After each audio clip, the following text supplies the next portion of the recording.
The Dark Knight versus Dirty Cops. This ought to be good.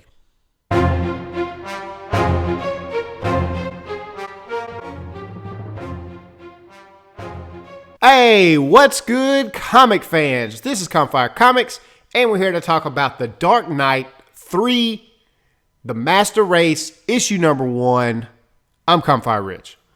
And I'm Campfire Nate. And after The Dark Knight Strikes Again, I wasn't sure if Frank Miller was going to come back and do another one.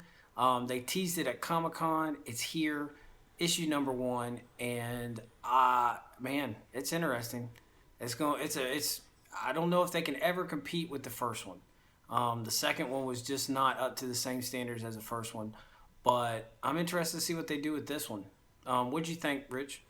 Well, I've never read The Dark Knight or any of the other ones, right? So I don't have anything to compare it to other than some of the other Batmans. And this was a completely different tone. Like I gathered that almost right off the bat just from the artwork and stuff. I compare a lot of stuff to film, and just with the text message that they had popping up that they were using as words, like it was a lot darker. I enjoyed it. It was pretty good. Jumped right in, seeing Batman. The only problem I did have, which is, actually towards the end, was the reveal, of the Dark Knight who was playing it. But I'm not familiar. I don't know if this is another character as far as with switching back over to the Commissioner. I'm not familiar with that character. Is that somebody from the other ones, or is this new? Yeah, the girl is the original girl from the original from the Dark Knight. Okay. She basically took the role of Robin, and she kind of snuck in the very first series as just a random person who just kind of came into it on her own. Then the second one was a matter of her kind of training, and now the third one, it appears that that Bruce Wayne's dead. That's what she says, and she's now taking the helm of Batman. So you're not really sure what's going to go on with that. You're not sure if I'm sure we're going to learn more about what's going on with Batman, and then we find out Superman. He's kind of like he's frozen. I don't know if he's there because he chose to be there. But as where the Dark Knight Strikes Again left off, these characters were okay. You have Laura, who's the is the daughter of Superman and Wonder Woman. And you have Wonder Woman with their other child on her back, because that's also Superman and Wonder Woman's child. Oh, it is? Is this something that come from the other series? Because, again, this is all new to me, and this is good for people who are just picking up this comic series in general, because I know we'll probably have some people watching that's new.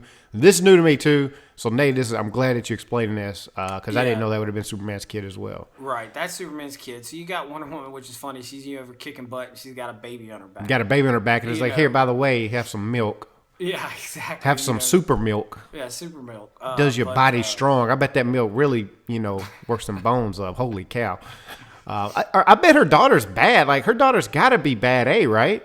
Yeah, did you get to see her? She was bad she was already a part of it last year or last. Okay, that's what I'm saying. Yeah. So that was, her character and her trying to basically save the city of Kandor, which is what is left of Kryptonians, which is what's in that container. Which you see in the end part, she goes to Ray Palmer, telling him that she needs help saving them. So all this is kind of little tidbits from the last series. Okay. So but at the same time, it ends with a conclusion that makes you feel like there's no need for more. So this is not knowing that there's ever going to be another series. And this is an 8-part series, and this is the one of 8.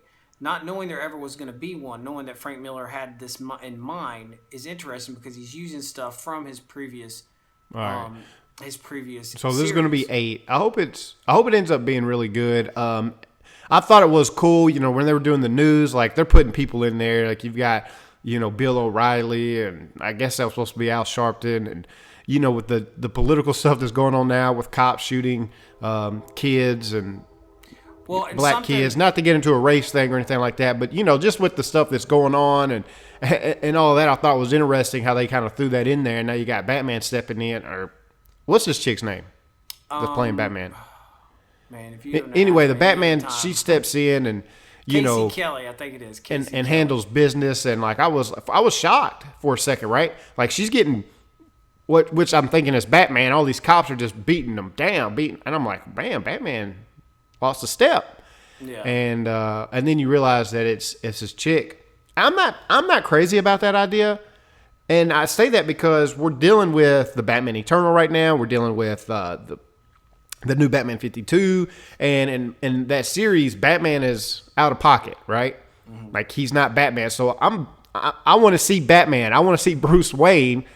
You know, I'm seeing Dick Grayson. I'm seeing all these other people step into, you know, professional, but with Gordon, Commissioner Gordon, who's the Batman in the new 52, and I want to see. I was excited. I was like, yo, the Dark Knight. I get a nice, gritty, dirty Batman who's going to be knocking heads in, and then no, it's a chick, and I'm like, man.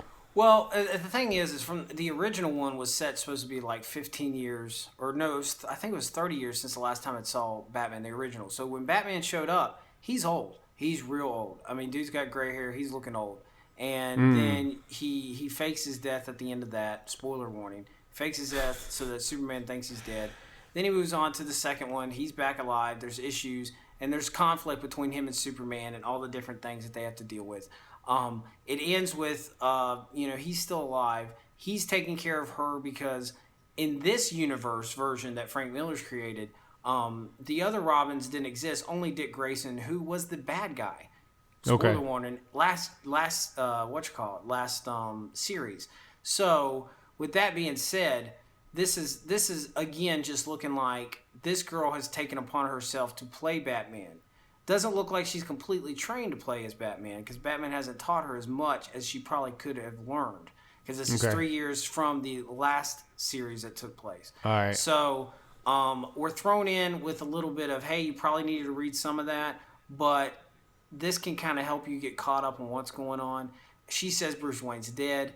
Bruce, we don't know that for sure. We don't know what's going on with that. Dude's old. It wouldn't be surprising that he's dead, but it's interesting to see what's going on with this and where it's going to go from this. Now, one thing I'll point out, the original, the artwork was very interesting, and throughout the series, they've done the whole storytelling through little tidbits of television, like you saw from newscasts. So the fact that you noticed that, Richie, that's something that's taken place throughout the entire series. So from the first one to the second one, there's always been these little bits and pieces going on throughout, kind of telling the story. So what I like about this one, it seems a little bit more current because this was written, the original one was written a long time ago. I mean, they're talking about like Nixon and stuff like that in the news. So getting a little bit more current time, I enjoy that. Also, I like the fact that I like the art better in this one. The first one, the art was kind of weird, but because it was old, it was like, okay. The second one, they almost did the exact same thing with the art. I would have liked them to kind of step it up a little bit because the art's weird looking. The third one, I'm enjoying the art. They still kind of have that weird grittiness, but at the same time, it looks a lot more pleasant. So I'm excited. I'm excited to see what it does. I think people who are fans of the original two, and even if you're not, will be able to step into this one and really appreciate it for what it is. All right. Cool. Which is basically a standalone series about Batman, written by Frank Miller. So don't look at all the other things and feel like you need to know anything except for this. This is his own thing, and it's going to be interesting. All right. Well, that's what we got. That's our recap for The Dark Knight 3, issue 1. Let us know what you think. Hey, do you think Batman's going to come back alive? Because, I mean, how many times have they used this trope so far? And in this series alone, apparently. I don't know. We'll see. He is old. Maybe he died of a heart attack. Maybe he's not. Maybe he's in a nursing home somewhere, beating up other old people for stealing medicine. I don't know. Hey, like, comment, subscribe. Get in the conversation, man. Let us know what you think. Are you reading this comic? And if so, what do you think about it? Until next time, people, we out. Hey, if you're still sticking around, then thank you for watching. That means you like us and we like you. So do us a little favor here and click that subscribe button over there so you don't miss any of our videos, because we dropping videos pretty much daily, okay? And then click this video up above my head and watch that if you haven't already, because it's awesome too. All right? Yo, man, Campfire Rich is out. Peace.